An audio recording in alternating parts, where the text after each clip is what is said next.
यसुदे असिंह गवाह यसुदे। आपको जेएमसी की स्वागत है आपका प्रोग्राम गवाह यीशु में। जिस तरह बाइबल में लिखा है, यिर्मयाह उसका 1 अध्याय उसकी 5 आयत में लिखा है कि गर्भ में रचने से पहले मैंने तुझ पर चित्त लगाया, उत्पन्न होने से पहले मैंने तेरा अभिषेक किया, मैंने तुझे जातियों का भविष्यद्वक्ता ठहराया। इसी तरह से हम आज आपको एक ऐसे गवाह के साथ, एक ऐसे परमेश्वर के दास के साथ मिलाएंगे जिनको परमेश्वर एज ए प्रॉफिट यूज कर रहा है। और आज ये परमेश्वर की दया से, परमेश्वर के फजल से ये हजारों लाखों रूहों को परमेश्वर का सुसमाचार सुना रहे हैं। आइए हम मिलेंगे परमेश्वर के दास प्रॉफिट अमन शेरगिल जी के साथ। जेएमसी की प्रॉफिट जी। जेएमसी की जी, जेएमसी की प्रॉफिट जी, स्वागत है आपका प्रोग्राम गवाह यीशु में। थैंक यू, परमेश्वर आपको बहुत आशीष दे। पास्टर जी, हम सबसे पहले ये जानना चाहते हैं कि आप दर्शकों को अपना इंट्रोडक्शन दीजिए कि आप कहाँ के रहने वाले हैं और कहाँ सेवकाई करते हैं। मेरी ओर से मसीह बहन भाइयों को जो जहाँ तक ये मेरी गवाही जाएगी, सबको मेरी ओर से प्रभु यीशु मसीह के नाम में जेएमसी की। और मैं सबसे पहले धन्यवादी हूँ गवाह यीशु दे चैनल के भाई गौरव के लिए, परमेश्वर के सेवकों के लिए, और खुदा ने मुझे इस बात के लिए यहाँ पर रखा ताकि मैं परमेश्वर के लोगों के रूबरू होके अपने जीवन की वो बातों को उनके सामने रख सकूँ जहाँ प्रभु ने मुझे ब्लेस किया, मुझे अलग किया और मुझे सेवकाई के लिए ठहरा दिया। मेरा पूरा नाम अमनदीप सिंह शेरगिल है और मैं एक नामधारी सिख परिवार से बिलोंग करता हूँ। आज से तकरीबन 22 साल पहले मेरा जो लाइफस्टाइल था, मेरा जो जीवन था, बड़ा गंदा था और जवानी के दिनों में मैं बड़ी गुनाह में, पाप में, नशे में, अंधकार में और बुराई में था। मैं एक नामधारी सिख परिवार में पैदा हुआ और हमारे घर में इविल स्पिरिट की बड़ी प्रॉब्लम थी, जिससे बड़े बाबा के पास, तांत्रिकों के पास है ना, बहुत अलग अलग स्थान पे गए। किसी बाबा ने बोला ऐसा करो, किसी ने बोला ये दो, किसी ने बोला वो करो। बहुत कुछ करने के उपरांत कुछ हमारी लाइफ में कुछ भी अच्छा नहीं हुआ। मैं और मेरी 3 सिस्टर इन्हीं बातों में हम जूझ रहे थे और कह सकते हैं कि अलग अलग स्थानों पे जाके बहुत कुछ देखा पर कुछ प्राप्त नहीं हुआ हमें। पास्टर जी, हम ये जानना चाहते हैं कि जैसे आपने बताया कि मसीह में आने से पहले आपकी लाइफ जो अंधकार में थी, नशों में थी, बुराई संगति में थी, तो क्या ये जान सकते हैं कि आप मतलब उस टाइम पे क्या नशा करते थे, कैसी संगति थी और कैसे आप रहते थे? मेरा जो लाइफस्टाइल था, जैसे आज के ये जंगस्टर लाइफ जीते हैं एक लोग है ना, लाइक असला रखना और कब्जे लेने और नशा करना, हर एक गंदा नशा मैं अपनी लाइफ में करता था। हमारे घर में कोई शराब को टच नहीं करता था, मैं वो भी करता था, और कोई तंबाकू नहीं खाता था, मैं वो भी खाता था। हुक्की, शराब, अफीम, हर एक प्रकार का गंदा नशा, बुराई और सारा बुराई आजकल के जो जंगस्टर की लाइफ में है, वो सारी पाप और गुनाह जैसे कार्य मेरी लाइफ में थे और इसी कारणवश मैं अंधकार में ज़िंदगी व्यतीत कर रहा था। मुझे पता नहीं था कि मैं ऐसी जवानी में क्या मेरा बनेगा, क्योंकि मेरे लाइफ में एक गैंगस्टर लाइफ में अपनी लाइफ में जिया। और जैसे मेरा ये जो पेशा था वो कब्जे लेना, मार धाड़ करना और ज़मीनों को मतलब कब्जे ले करके लोगों के मर्डर करना, ऐसा करके मेरा पेशा था। और मैं अपने पास हथियार रखता होता था और मेरे पास रहता था। पास्टर जी, हम जानना चाहते हैं कि कैसे आपने परमेश्वर के बारे में कैसे जाना? मैं आपको बताना चाहता हूँ, आज से तकरीबन 20-22 साल पहले मैं प्रभु को जानता नहीं था और परमेश्वर की महिमा हो, हमें किसी ने बताया कि ऐसे करके परमेश्वर के पुत्र यीशु मसीह के द्वारा दुष्ट आत्मा के जकड़े हुए, जादू टूना के जकड़े हुए और नशे के जकड़े हुए लोग आज़ाद होते हैं और वहाँ पर जाकर के लोग प्रभु से उद्धार पाते हैं, छुटकारा पाते हैं। मैं इस चीज़ को मानता नहीं था। मेरे पापा और मेरी सिस्टर संगत में जाने लगे, हमारे घर में प्रभु सेवक आकर के प्रार्थना करने लगे और मैं नामधारी सिख परिवार में पैदा हुआ, मुझे सिखाया गया था पाठ करना है ना और अलग अलग तरीके के साथ गॉड को मानना, प्रेस करना। मैं उन्हीं चीज़ों में व्यस्त था, लेकिन मैं नहीं मानता था कि यीशु मसीह ही प्रभु है और उसके द्वारा उद्धार है। मेरे परिवार के लोग चर्च में जाना शुरू किए। जैसे चर्च में जाना शुरू किए मैं उनका विरोध करने लगा। हमारे घर में आके प्रभु सेवक आके प्रार्थना करते। हमारे घर में इविल स्पिरिट की प्रॉब्लम थी, बर्तन खटखटाने शुरू हो जाते, कपड़े फटने शुरू हो जाते, कभी ब्लड के छिट्टे आ रहे, कभी मीट निकल रहा है, कभी किले निकल रही हैं, कभी कुछ आ रहा है। ऐसे ऐसे करके हमारे घर में कुछ ट्रेजेडी होने लगी। सो बड़ी प्रॉब्लम्स आई। बाबा के पास गए, बड़ी बड़ी जगह पे जाके देखा, कोई बोलता है ना ये करना पड़ेगा, ये करना पड़ेगा, कहीं से भी कोई आराम नहीं आया। सो मैं जब प्रभु के बारे में मेरी मम्मा को, मेरे सिस्टर को, मेरे पापा को बताया, वो पहले दिन की सभा में गए। सो मैं पीछे जाकर के बैठा हुआ, पीछे जाकर के मैं सोच रहा हूँ यहाँ कोई बाबा जी तो दिखाई नहीं दे रहा है, एक जन कोट पैंट टाई लगा करके प्रचार कर रहा है। सो यहाँ क्या कुछ नहीं मिलेगा। मैंने अपने पापा को बोला यहाँ से चलते हैं। मेरे पापा ने बोला बेटा आज हम लोग यहाँ आए हैं और यहाँ जो है हम सुनेंगे, उसके बाद हम लोग चले जाएंगे। तो मेरे पापा को अच्छा लगा, उन्होंने जाना स्टार्ट किया, मेरी सिस्टर ने जाना स्टार्ट किया और हमारे घर में प्रभु सेवक आकर के प्रार्थना करते। तो मेरा वो मन इन चीज़ों में नहीं था। मुझे मेरे फ्रेंड सर्कल के लोग बोलते यार आज से तेरा नाम अमन ब्रगंजा होएगा क्योंकि तेरे घर में क्रिश्चियन लोग प्रार्थना करने के लिए आते हैं।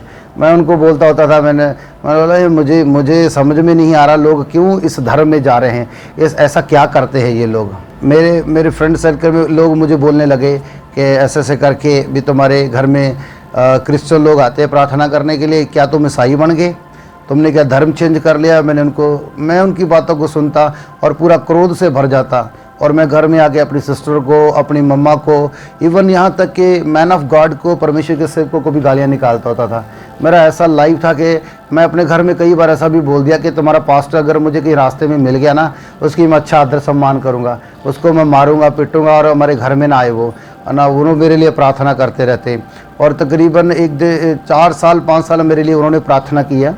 और प्रार्थना करने के बाद क्या हुआ, एक दिन हमारे घर में प्रार्थना हो रही थी, एक साइड में खड़े होकर परमेश्वर के सेवक प्रचार कर रहे थे और दूसरी साइड में मैं खड़े होकर उसी प्रभु सेवक को जो प्रचार कर रहा था मैं गालियाँ निकाल रहा था।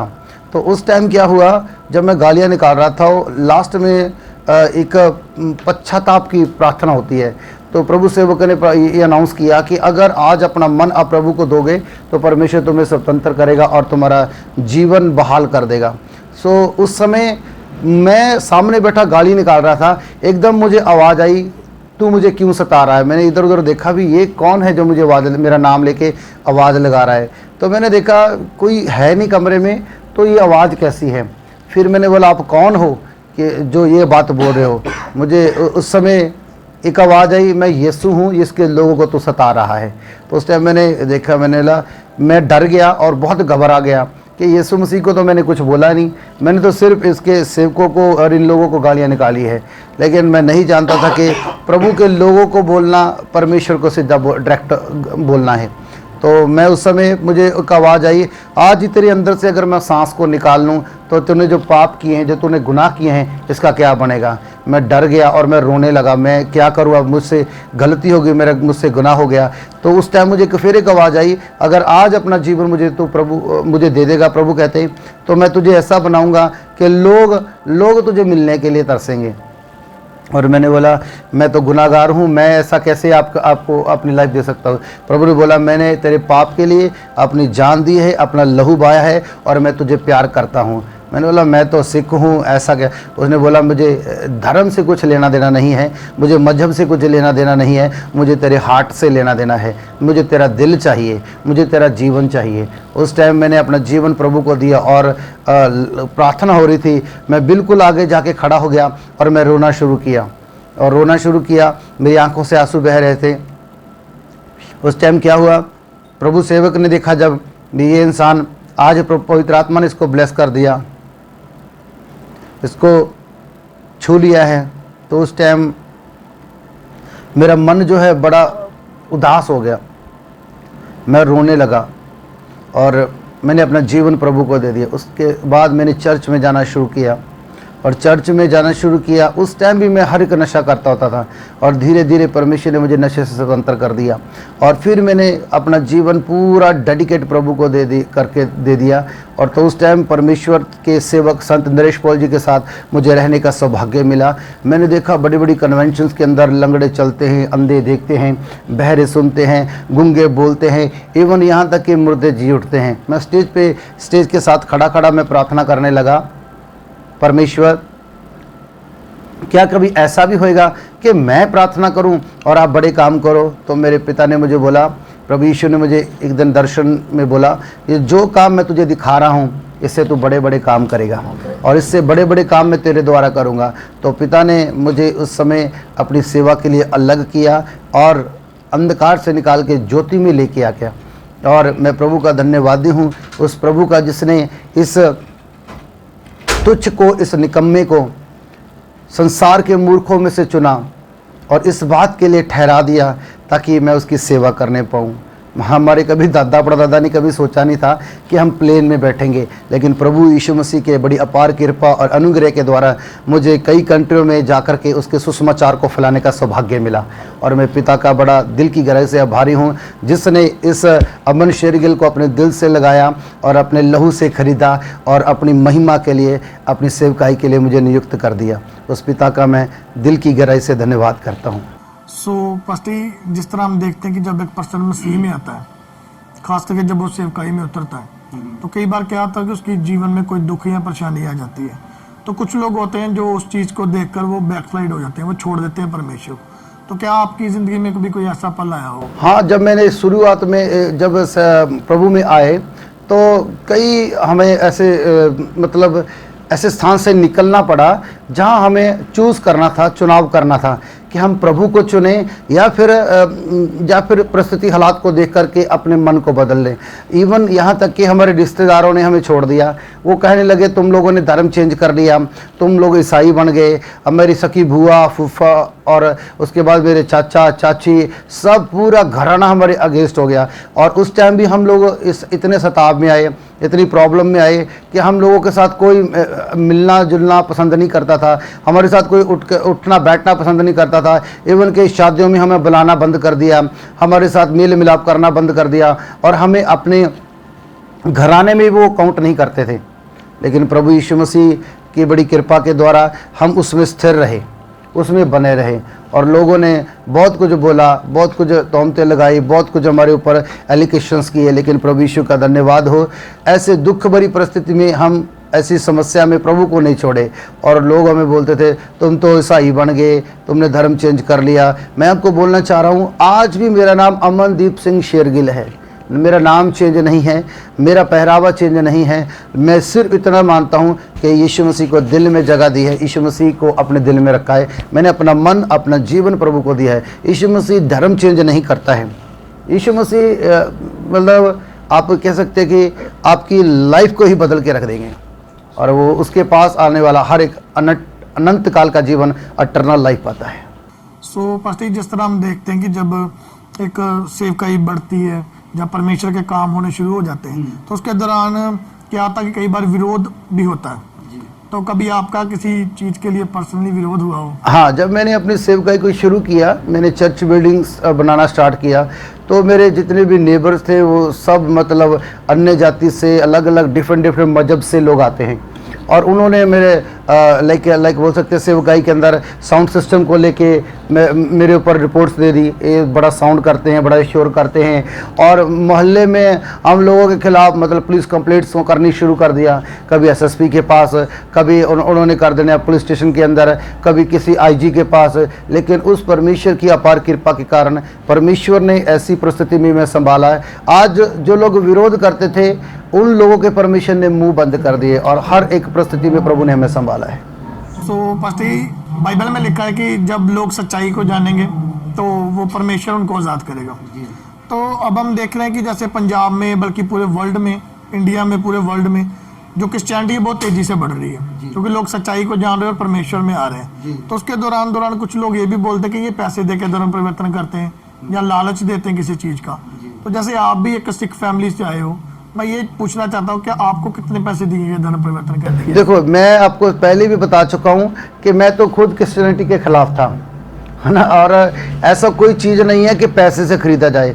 मुझे किसी ने पैसे से नहीं खरीदा है। मेरे परमेश्वर ने, प्रभु यीशु मसीह ने मुझे अपना लहू दे के खरीदा है ना। ये पैसा मैटर नहीं करता है, आपकी ज़िंदगी मैटर करती है। लोग बोलते हैं पैसा देके, आज तक हमने ना तो किसी को पैसा दिया ना किसी से पैसा लिया है। सिर्फ इतना देखा है कि अपने सच्चे दिल से अकॉर्डिंग टू इंडियन लॉ हमने अपना जीवन प्रभु यीशु को दिया है और यीशु मसीह को अपना उद्धारकर्ता ग्रहण किया है। बस वो पैसे का लेन देन इसमें कुछ भी नहीं है। सिर्फ ये है कि आप अपने परमेश्वर को, यीशु मसीह को अपने जीवन में जगह दो, वो आपको उद्धार का मार्ग बताते हैं। सो पाजी, जैसे कुछ मसीह लोग हैं जो नए नए अभी मसीह में आए हैं, उनके मन में एक ये बड़ा सवाल रहता है कि हम अपनी बुलाहट को कैसे पहचानें।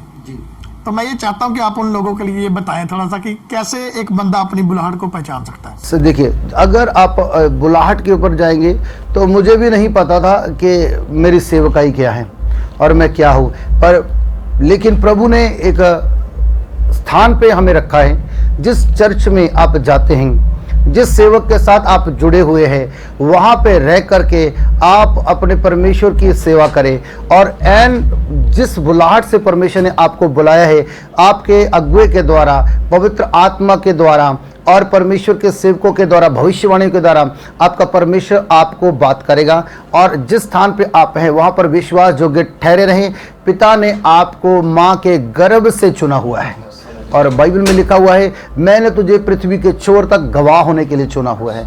मेरा परमेश्वर इस बात को बोलता है कि मैं तेरा परमेश्वर, तेरे हाथ को थाम करके बैठा हूँ और तुझे अपनी योजना मुताबिक चुना है ना। और ये बुलाहट को जानने के लिए सबसे बड़ी बात आपकी लॉयल्टी परमेश्वर के साथ होनी चाहिए, वफादारी होनी चाहिए।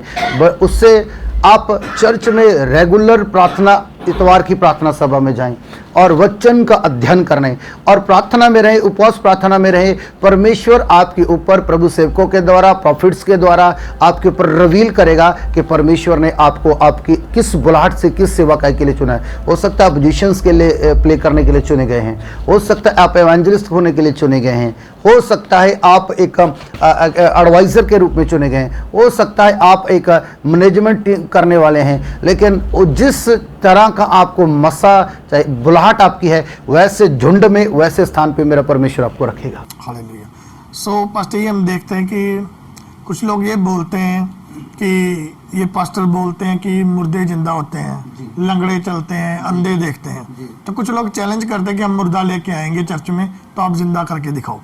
तो ऐसे लोगों के लिए आप क्या कहना चाहेंगे? देखो, बाइबल में लिखा है विश्वास करने वालों के लिए सब कुछ होता है ना। अगर आप ये विश्वास करते हैं कि परमेश्वर है, तो बाइबल में लिखा हुआ है परमेश्वर पे विश्वास की डेफिनेशन जो है बड़ी डीप है ना। वो जो डेफिनेशन है वो इतनी डीप है कि बाइबल में लिखा है, अगर तुम्हारा विश्वास राई के बीज के जितना हो, तुम पहाड़ से कहोगे, पहाड़ उठ करके समुंदर में गिर जाएगा ना। मुर्दे धर्मशास्त्र के अनुसार जी उठे हैं। यीशु मसीह ने मुर्दों को जलाया है, यीशु मसीह ने लंगड़ों को चलाया है, यीशु मसीह ने अंधों को दृष्टि दी है। और यीशु मसीह ने धर्मशास्त्र में कहा है कि जो कुछ मेरा नाम लेके पिता से तुम मांगोगे, पिता तुम्हें दे देगा। अर्थात यीशु ने एक बात बोली, जो कार्य मैंने किए हैं वैसे कार्य मैं तुम्हारे द्वारा करूँगा और बड़े बड़े काम होंगे। और मैं कह रहा हूँ कि चमत्कार है, चमत्कार होते हैं और चमत्कार होते रहेंगे। ऐसे कोई रोक ना पाएगा, क्योंकि यीशु मसीह खुद एक चमत्कार है। हालेलुया। सो पास्टर जी, जो लोग अभी भी अंधकार में हैं या जो अभी भी पाप में फंसे हैं, आप उनके लिए क्या मैसेज देना चाहते हैं? मैं उनके लिए ये बोलना चाह रहा हूँ कि यीशु मसीह मजहब को चेंज नहीं करता है, यीशु मसीह धर्म को चेंज नहीं करता है, यीशु मसीह को आपकी क्वालिफिकेशन से कुछ लेना देना नहीं है, यीशु मसीह को आपकी पर्सनैलिटी से कुछ लेना देना नहीं है, यीशु मसीह को आपके बैंक बैलेंस से कुछ लेना देना नहीं है। यीशु मसीह एक बात बोलते हैं, यदि तू हृदय से विश्वास करे, क्या विश्वास कि यीशु मसीह मेरे पाप के लिए आया, मर गया, गाड़ा गया और तीसरे दिन मृतकों में से जी उठा, और हृदय से विश्वास करना है। और बाइबल में लिखा है, यदि तू मुंह से अंगीकार करेगा, अंगीकार क्या करना है? आई एम सिनर, मैं गुनाहगार हूँ, मैं पापी हूँ, मुझसे गुनाह हुए हैं और पिता मुझे माफ़ कर दीजिए। और जब आप मुंह से अंगीकार करेंगे, कन्फेस करेंगे इस बात के लिए, तो पिता कहता है यदि तू अपने अपराध को मान के छोड़ देगा तो मैं तुझ पर दया करूँगा। और धर्मशास्त्र में लिखा है उसके पुत्र यीशु का लहू हमें सब पापों से शुद्ध कर सकता है। और धर्मशास्त्र सच्चा है और ये बात भी सच्ची है, ये वचन सच्चा और पूरी तरह मानने के योग्य है कि मसीह यीशु पापियों को बचाने के लिए जगत में आए। सो पास्टर जी, हम आपका बहुत बहुत धन्यवाद करते हैं। Thank you. आपने अपना कीमती समय दिया, परमेश्वर को आपने महिमा। अपनी गवाही को शेयर किया जी, हम आपका बहुत धन्यवाद करते हैं। जय मसीह की पास्टर जी। जय मसीह की जी। God bless you. प्रभु आपको बहुत आशीष दे। सो जिस तरह आपने देखा कि कैसे परमेश्वर ने इनके जीवन में काम किया, कैसे परमेश्वर ने इनको पाप की लाइफ से निकाला और आज ये परमेश्वर का काम कर रहे हैं और हजारों लाखों रूहों को बचा रहे हैं। मेरा विश्वास है इस बड़ी गवाही के द्वारा परमेश्वर आपके जीवन में एक बड़ा बदलाव लेकर आएगा। सबको जय मसीह की। तो मेरे प्रिय भाई बहनों, अभी आपने एक बहुत बड़ी अद्भुत गवाही को सुना। तो मेरा विश्वास है इस अद्भुत गवाही के द्वारा परमेश्वर आपके जीवनों में 100 गुना फलों को लेकर आएगा। आप इस गवाही को अपने दोस्तों के साथ और फैमिली मेंबर्स के साथ शेयर ज़रूर करें ताकि वो भी जान सके कि परमेश्वर कैसे लोगों के जीवन में अद्भुत काम कर रहा है। तो आप हमारे चैनल गवाह यीशु दे को सब्सक्राइब ज़रूर कर लें ताकि आने वाले दिनों में आप परमेश्वर के और गवाहों के साथ मिल सकें। अगर आप भी अपनी टेस्टमनी हमारे साथ शेयर करना चाहते हैं तो नीचे आपको एक ईमेल आईडी दिखाई दे रही होगी, आप उस ईमेल आईडी पर अपनी डिटेल्स को शेयर कर दें, हम आपसे कांटेक्ट ज़रूर करेंगे। तो मेरा विश्वास है परमेश्वर आपके जीवनों को सेम नहीं रहने देगा। God bless you all. सभी को जय मसीह की। ਅਸੀਂ ਯਿਸੂ ਦੇ,